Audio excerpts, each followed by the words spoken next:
Jake Carson was blindsided when his own mother, brother, and sister-in-law demanded he leave his late father's ranch, claiming it would be better if his sister Amanda inherited it. Despite having a will that clearly left the ranch to Jake, the family conspired against him, forming alliances with a fake HOA to push him out.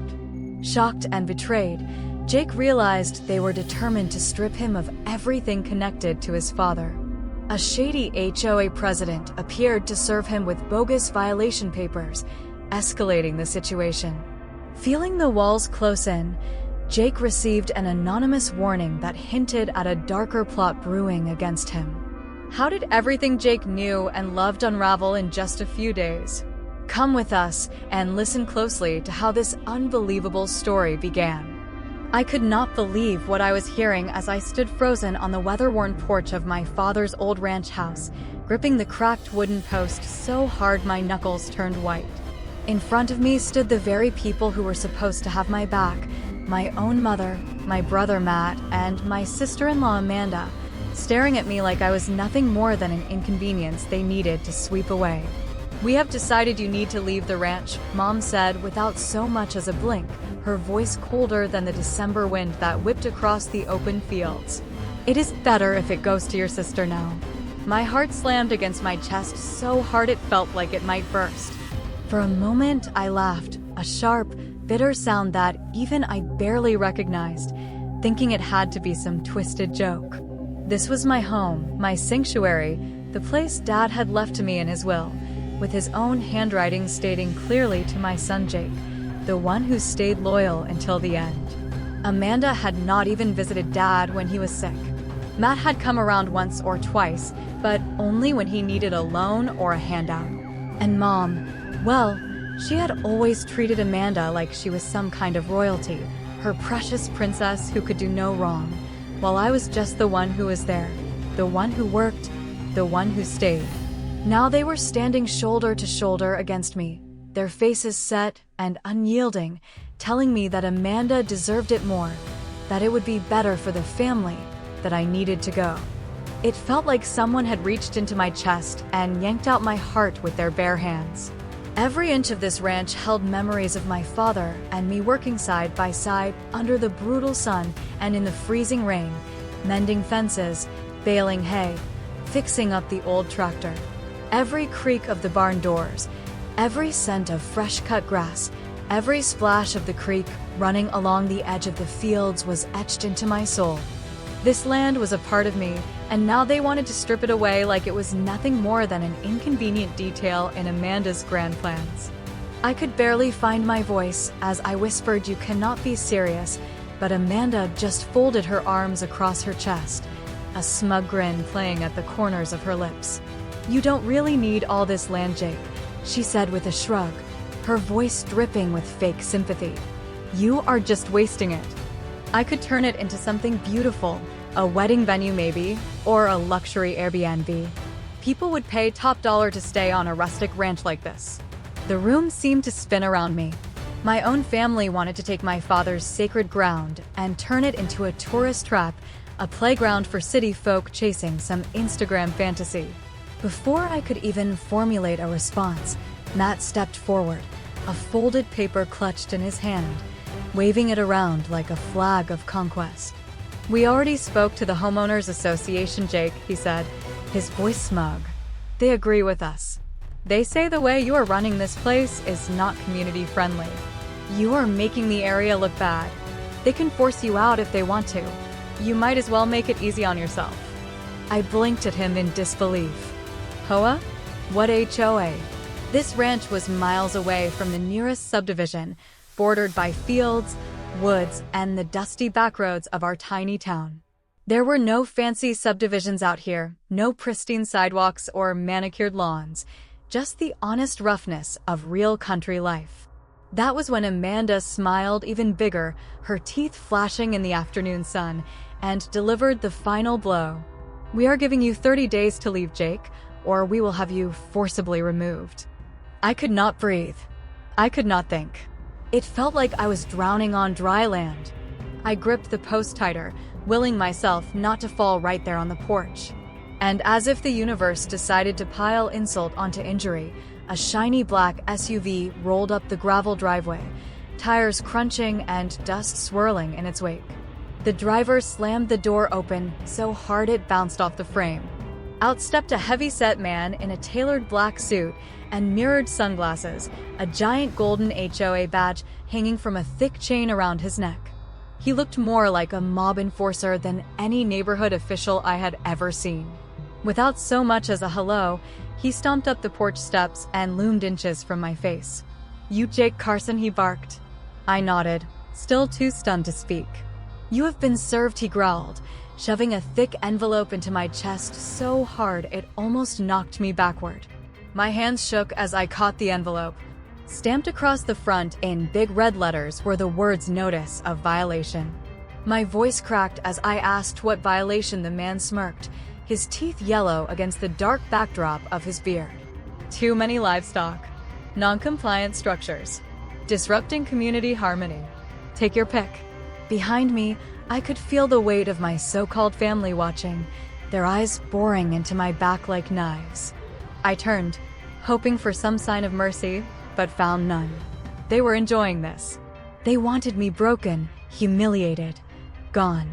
The fake HOA president turned back toward his SUV, but just before he climbed inside, he tossed a final grenade over his shoulder. "You have 30 days, he said. After that, foreclosure proceedings begin."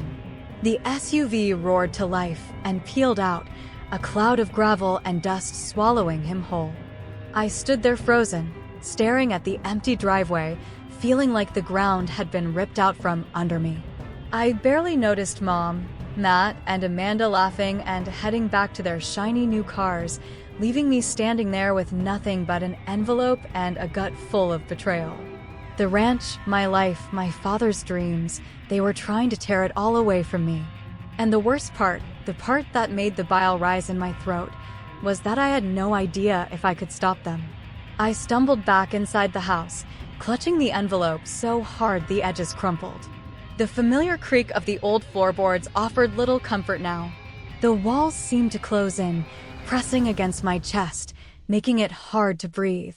I dropped into Dad's old recliner, the scent of leather and pipe smoke still faintly clinging to the worn fabric, and stared blankly at the wall. That was when my phone buzzed in my pocket, startling me so hard I nearly dropped it. I fumbled it out and stared at the screen. An unknown number. One single line of text. "Jake, watch your back. They are not playing fair. They are planning something worse." The phone slipped from my hand, clattering onto the floor. My whole body trembled as I bent down to pick it up, rereading the message over and over until the words blurred. "Watch your back. Not playing fair. Something worse." I checked the sender, but there was no name, just a string of random numbers that meant nothing to me. Still, deep down, in the pit of my gut, I knew it was not random. Someone out there knew what was happening. Someone was trying to warn me. The wind picked up outside, rattling the windows and sending dry leaves skittering across the porch. The world outside looked the same, but everything had changed. I was no longer just fighting to hold onto a piece of land. I was fighting for my very survival. And that, my friends, was how the storm began. Not with a bang, not with a battle, but with betrayal so sharp and sudden it carved my world in half. And the war for my father's ranch, my home, and my soul was just getting started. I knew sitting around waiting for miracles was not going to save me, so I shoved the warning text deep into my mind and went into action. First, I had to figure out what kind of grip this so-called HOA had over my ranch, because none of it made sense. Dad's will was rock solid, his handwriting undeniable, his intent crystal clear. The Carson Ranch had existed long before cookie-cutter subdivisions crawled their way across the outskirts of town, and there had never been a whisper about a homeowners association anywhere near here. I tore through Dad's old filing cabinet, yanking open rusty drawers that screeched in protest, sending clouds of dust into the air.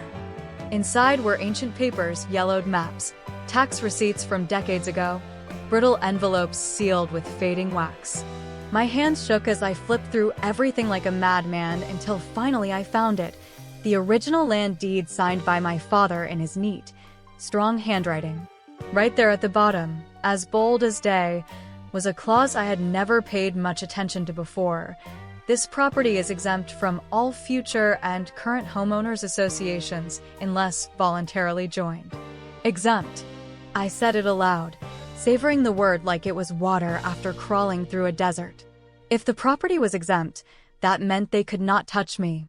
No HOA fines, no community regulations, no foreclosure threats unless someone had pulled something shady. Unless someone had forged documents or somehow illegally registered the land without my consent. My stomach churned with a sick mix of anger and fear. I needed help, someone who knew the law better than I ever could. I grabbed my phone and called Mr. Reynolds, my dad's old lawyer and a family friend who had been practicing longer than I had been alive. The line rang and rang and rang. No answer. I left a message, trying to keep the panic out of my voice as I explained that something was happening with the ranch and begged him to call me back. I sank into Dad's recliner, clutching the land deed like it was a shield against everything coming at me, but no call came.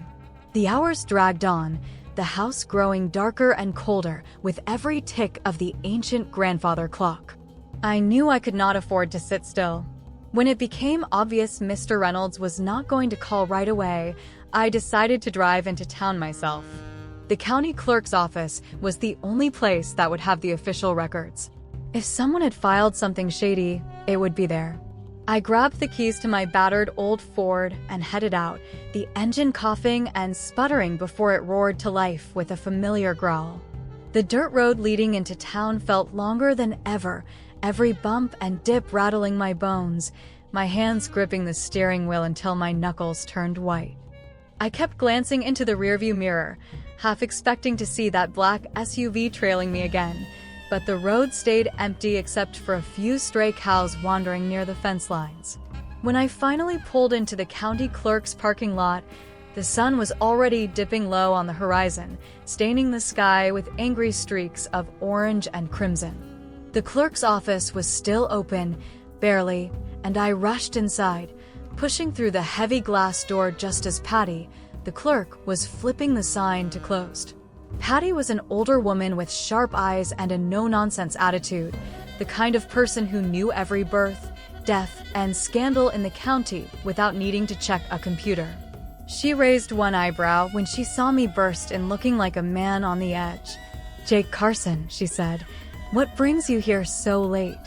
"I need to see the property records for Carson Ranch," I said, trying to keep my voice steady even though my heart felt like it might punch a hole through my ribs.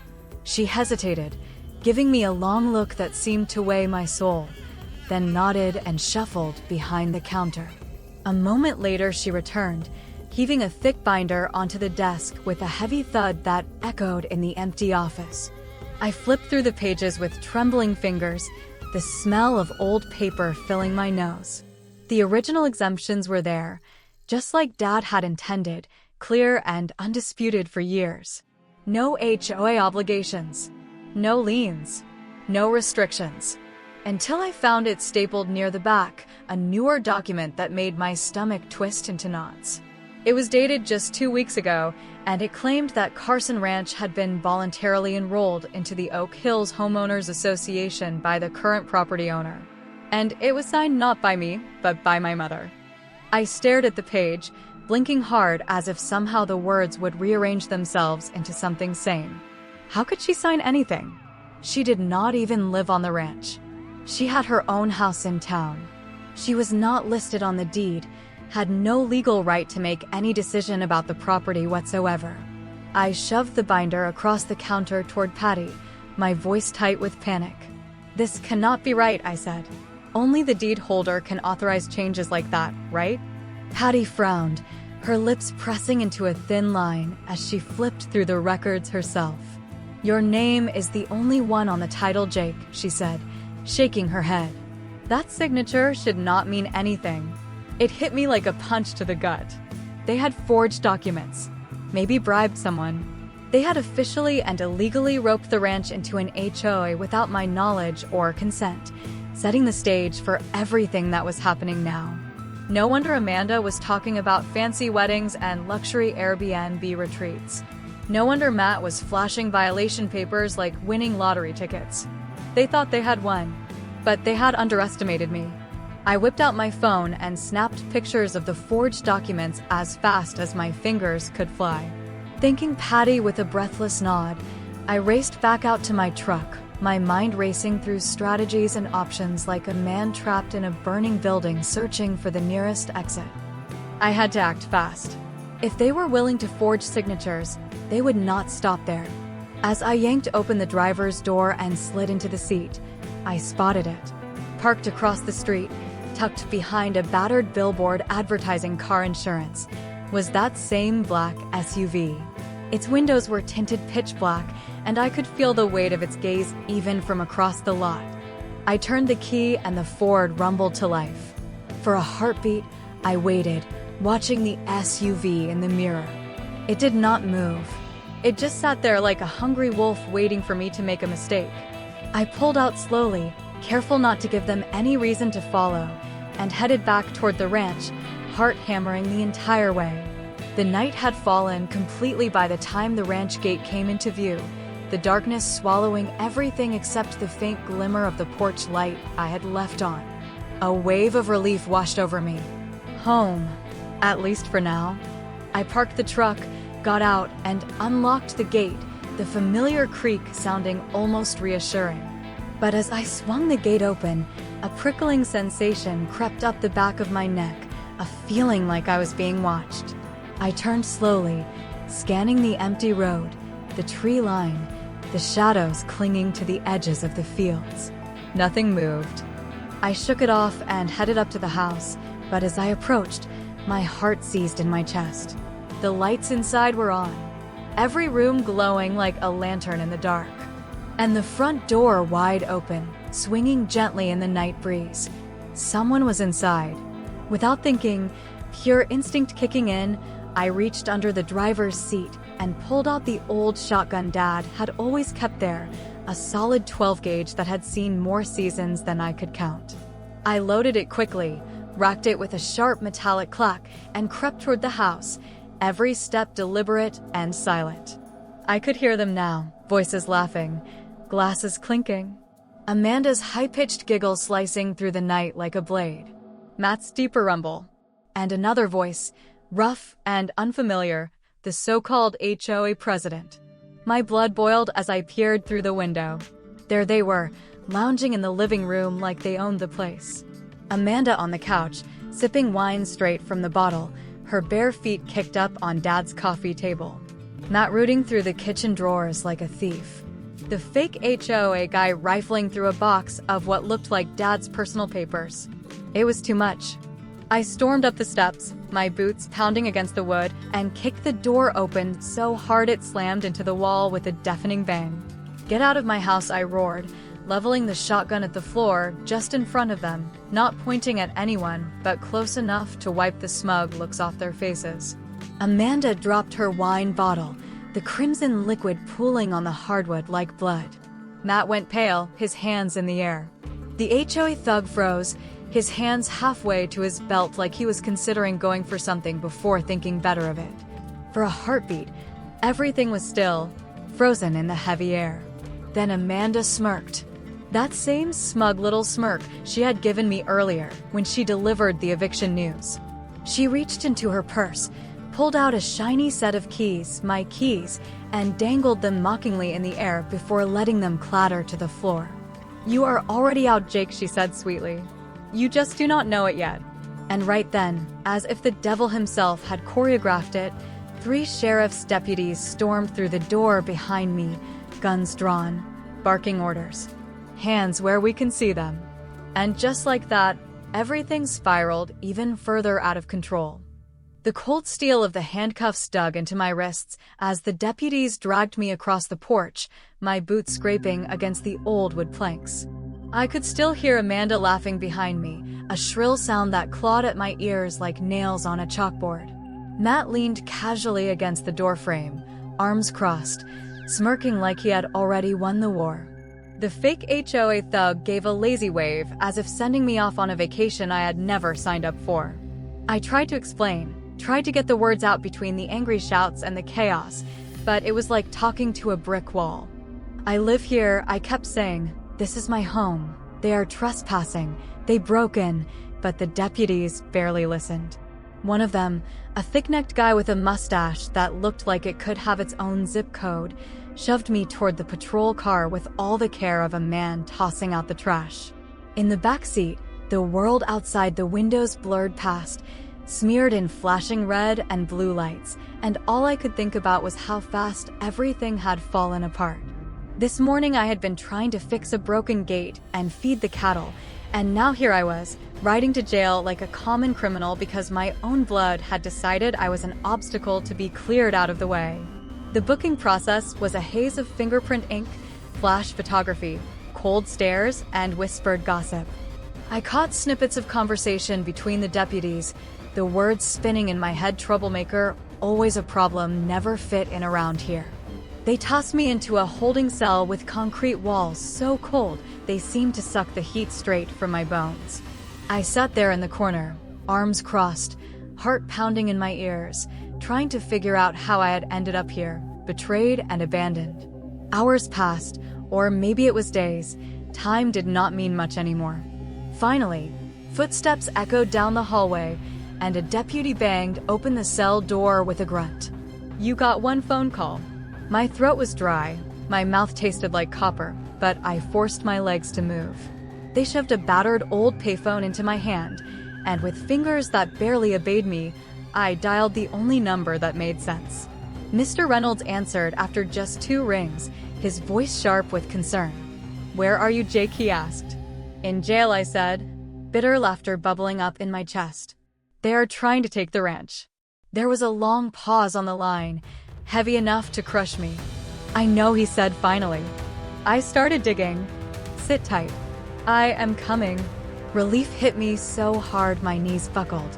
I waited, counting each tick of the clock until finally the cell door opened again and they escorted me out, grumbling about paperwork and bail bonds. Mr. Reynolds was waiting outside, leaning against his old Cadillac, looking every bit like a tired gunslinger who had seen too many battles but refused to stop fighting. "Come on, Jake," he said, waving me over. "We got a lot to talk about." We drove back toward the ranch in silence, the gravel roads stretching endlessly under the night sky, stars scattered like broken glass across black velvet. Finally, he spoke. "They filed paperwork, Jake, but it is all smoke and mirrors. Your mother signed the HOA papers, but she is not on the deed. She had no authority. It is fraud, plain and simple." My chest tightened with something halfway between hope and rage. "Then we can fight this, right? We can stop them?" Mr. Reynolds nodded grimly. "We can and we will. But it is going to get ugly. They already filed foreclosure notices based on bogus HOA violations. If we do not hit back fast, they will drown you in lawsuits, court fees, delays. They are trying to bleed you out until you have no choice but to walk away." The ranch loomed into view as we crested the final hill, dark and silent except for the old windmill creaking mournfully in the breeze. "They are gone," I said, almost whispering.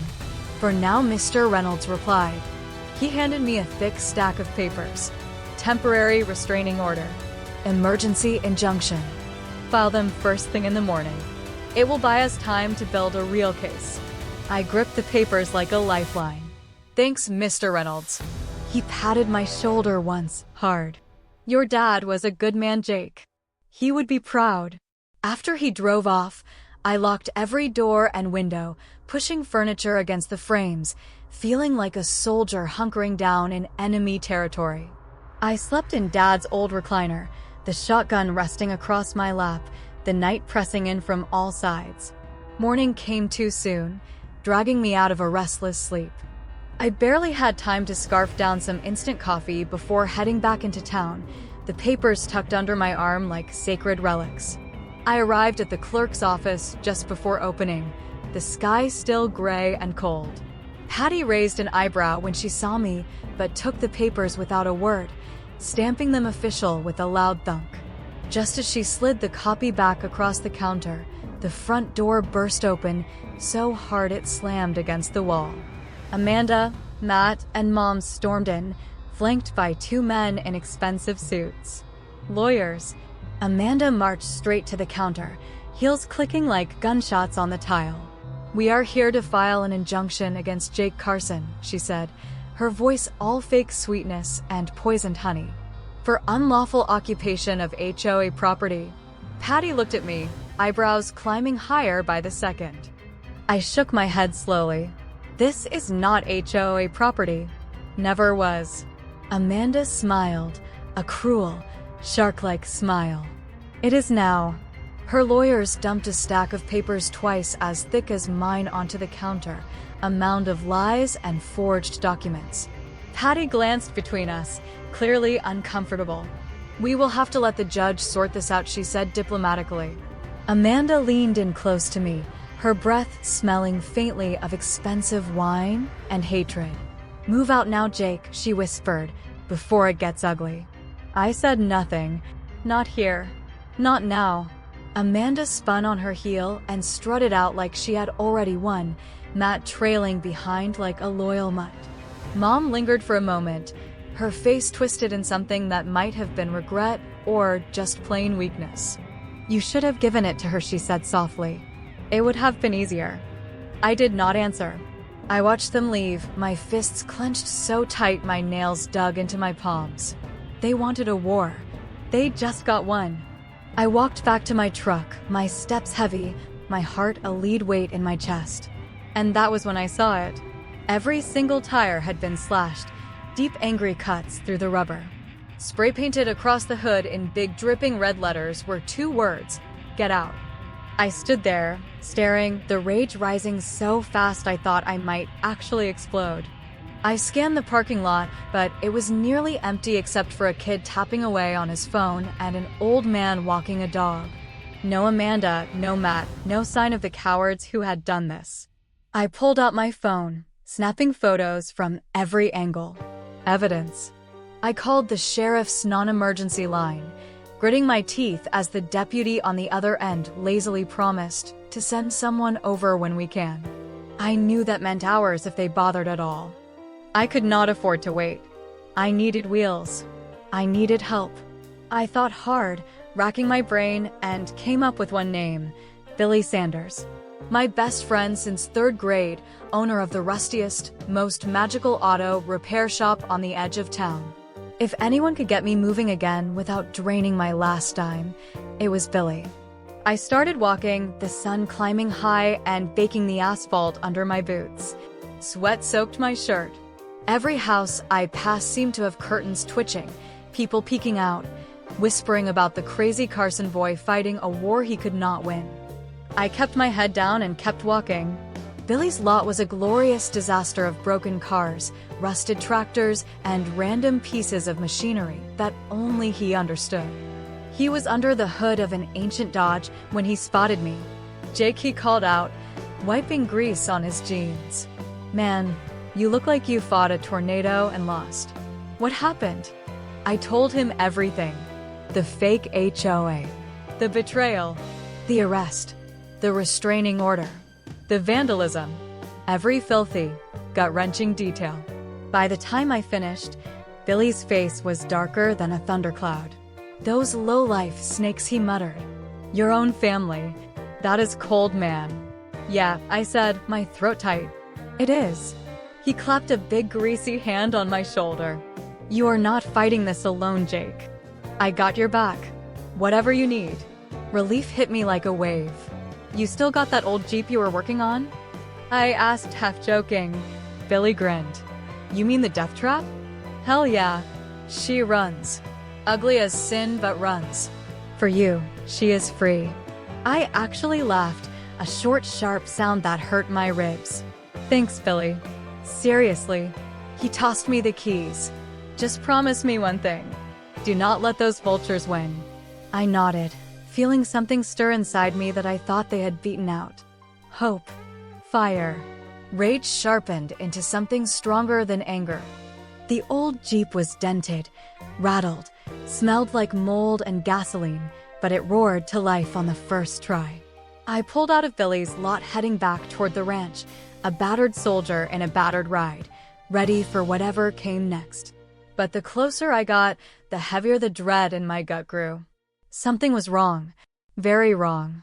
From the end of the driveway, I could already see it. Fancy cars lined up like a parade, BMWs, Lexuses, even a gleaming white limousine. The gate swung wide open. Music thumped through unseen speakers, shaking the ground. I parked the Jeep under a clump of trees and crept closer. When I finally got a clear look at the ranch, my stomach dropped into my boots. They were throwing a party. A full-blown celebration. White tents covered the front yard. Tables groaned under mountains of catered food. A string quartet played near the old barn.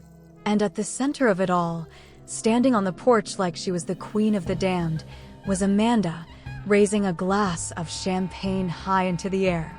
To new beginnings, she shouted, her voice slicing through the crowd. Everyone cheered. And hanging from the porch, fluttering in the breeze, was a giant banner that made my vision blur with rage. Welcome to Amanda's Ranch Retreat. I crouched lower behind the trees, fists clenched so tight I thought my bones might crack. They were not just stealing the land. They were erasing me, erasing Dad, erasing everything we had built with blood and sweat and love. But not if I had anything to say about it. I pulled out my phone and started recording everything, because this time, I was going to make damn sure there was no way they could lie their way out of it. This war was far from over. In fact, it was only just getting started. I crouched behind the trees, heart pounding, recording every detail of the illegal circus happening on my property. Every laugh, every glass raised, every step they took across land that was still mine was captured through my camera lens. I could almost hear Dad's voice in my head telling me to keep calm, to fight smart. Just as I was about to step out and confront them head-on, a hand gripped my shoulder. I spun around ready to swing, only to find Mr. Reynolds standing there, calm and steady as an old oak tree. "Do not blow it now," he said quietly. "Let them dig their own grave." I gritted my teeth and nodded, forcing myself to breathe. Mr. Reynolds handed me a thick envelope. Inside were copies of the original land deed, affidavits, notarized statements, everything we needed to obliterate the fake HOA scam. "We are going to federal court," he said. "Fraud, forgery, conspiracy. By the time we are done, they will be lucky to avoid jail." His words were gasoline on the fire already raging in my chest. I nodded again, tighter this time, and we slipped back to the Jeep hidden under the trees. We drove straight to Mr. Reynolds' farmhouse, a small place tucked away behind rolling hills and tall cottonwoods. Safe, isolated, perfect. I barely slept that night. Every time I closed my eyes, I saw Amanda's smug face, Matt's arrogant smirk, Mom's empty stare. Every creak of the old house made my hand twitch toward the shotgun resting next to the bed. And always at the back of my mind was that last text warning me that worse was coming. Morning broke clear and cold, the sun barely peeking over the horizon when the first gunshot echoed across the fields. Mr. Reynolds and I bolted upright. Smoke curled against the dawn sky in the distance, black and ugly. My gut twisted into a knot. I knew without a doubt it was the ranch.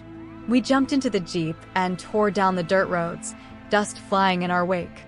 As we crested the final hill, I saw the nightmare unfold in full color.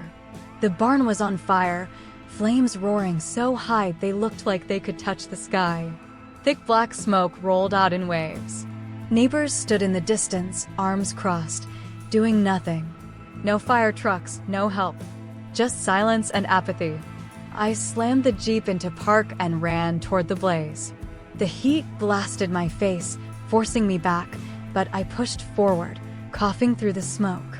That barn had been my childhood, Dad's workshop, the heart of the ranch. Years of memories burned away in minutes. Out of the corner of my eye, I saw him. Matt standing near the barn, a gas can dangling from his hand like a trophy.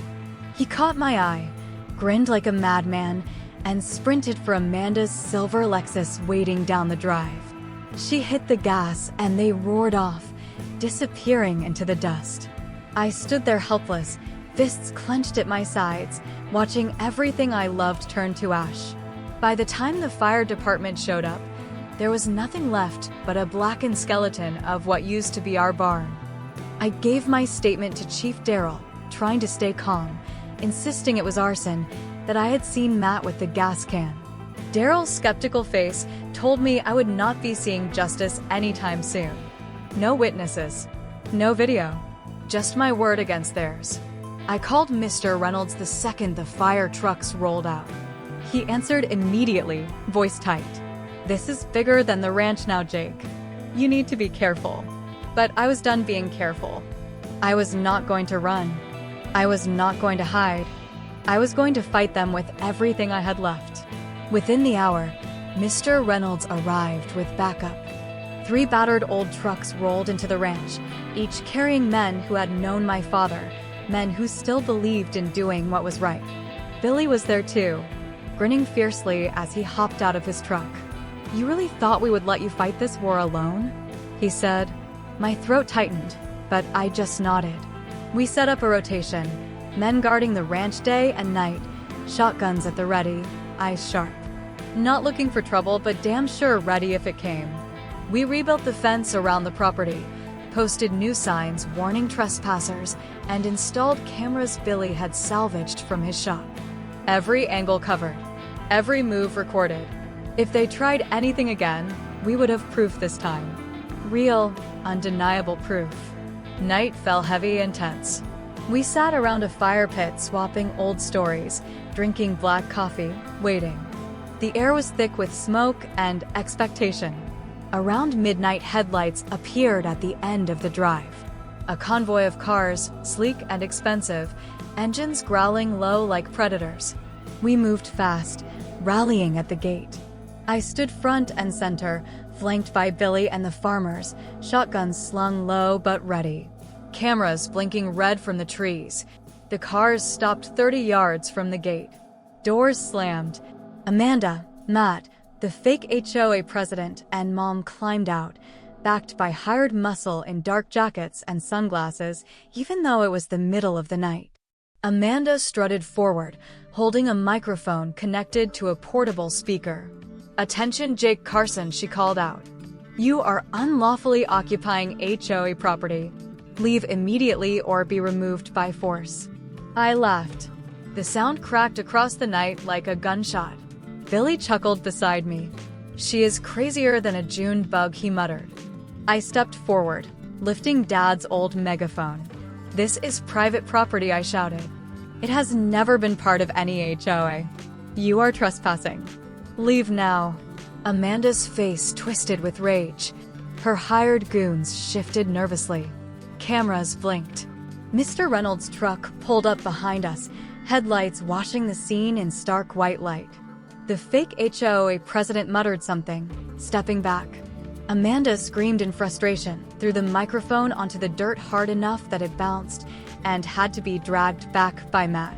She pointed a manicured finger at me, face twisted into something unrecognizable. "This is not over, Jake," she screeched. "You will regret this." Their convoy peeled out, tires spitting gravel, disappearing into the night. We stood there, silent, victorious for now. Billy slapped my back. "Not alone after all," he said. I smiled grimly. He was right. But deep down, I knew Amanda was not done. Not by a long shot. The next morning, the war moved to a new battlefield, the courthouse. The town square buzzed with reporters, lawyers, and curious onlookers. I sat in the Jeep, staring at the courthouse steps, feeling like a soldier about to walk into enemy fire. Mr. Reynolds tapped the dashboard. "You ready, Jake?" I nodded. "Born ready." Inside the courtroom, Amanda sat flanked by Matt, the fake HOA thug, her expensive lawyers, and heartbreakingly, my own mother. Mom refused to look at me. Amanda smiled a fake, gleaming smile like she had already won. Mr. Reynolds and I laid out our evidence, original land deeds, affidavits, notarized statements, video footage. The judge, a stern man with piercing gray eyes, listened carefully as Mr. Reynolds dismantled Amanda's case piece by piece. The fake HOA did not legally exist. The signatures had been forged. The news reports were lies planted by Amanda and her crew. The fire was arson. The vandalism was orchestrated intimidation. Piece by piece, the truth unraveled until Amanda's case lay in ruins on the courtroom floor. The judge banged his gavel once, the sound echoing through the hushed room. "This court finds in favor of Mr. Jake Carson," he said. "The Carson Ranch remains his sole legal property. Furthermore, a criminal investigation into fraud and conspiracy is hereby opened against the petitioners." The room exploded into chaos. Amanda screamed in rage, knocking over her chair. Matt cursed loudly, pounding the table. The fake HOA president tried to bolt for the door, but was intercepted by real deputies waiting outside. Mom just sat there, pale and trembling, staring at nothing. I walked out of that courthouse into the bright spring sun feeling lighter than I had in months. Billy and the farmers were waiting outside, whooping and hollering like I had just won the Super Bowl. "You did it, Jake," Billy shouted, clapping me so hard on the back I nearly stumbled. Mr. Reynolds shook my hand firmly. "You earned every inch of this," he said. As we walked toward the Jeep, a voice called softly behind me. "Jake." I turned. It was my mother. She looked smaller somehow, fragile. Tears glistened in her eyes. "I am sorry," she whispered. "I thought I was helping Amanda. I did not realize how far it would go." I stared at her for a long moment. Rage and sadness churned inside me, but in the end, I knew what Dad would have wanted. Forgiveness was not weakness. It was strength. "I hope you find peace, Mom," I said quietly. "But the ranch stays with me. Forever." She nodded slowly, tears spilling down her cheeks as I turned away. As we pulled out of the courthouse lot, I glanced back one last time. Amanda stood on the steps, her face twisted with fury. Matt slouched beside her, defeated. For the first time in a long time, I felt no fear, only freedom. The drive back to the ranch was quiet, peaceful. The burned barn still stood like a scar across the land, but scars meant survival. Scars meant strength. As we pulled into the driveway, Billy jumped out first, grinning from ear to ear. "Come on, Jake," he said. "We got work to do." We spent the rest of the day hauling rubble, clearing the land, planning a new barn, rebuilding not just the ranch but my life. As the sun set behind the hills, painting the sky with fire, I stood on the porch breathing deep, feeling Dad's spirit all around me. I had kept my promise. I had fought. I had won. And now the Carson Ranch was not just standing. It was alive again. And so was I. Because some legacies are worth fighting for. And some battles, no matter how dirty, are worth every scar.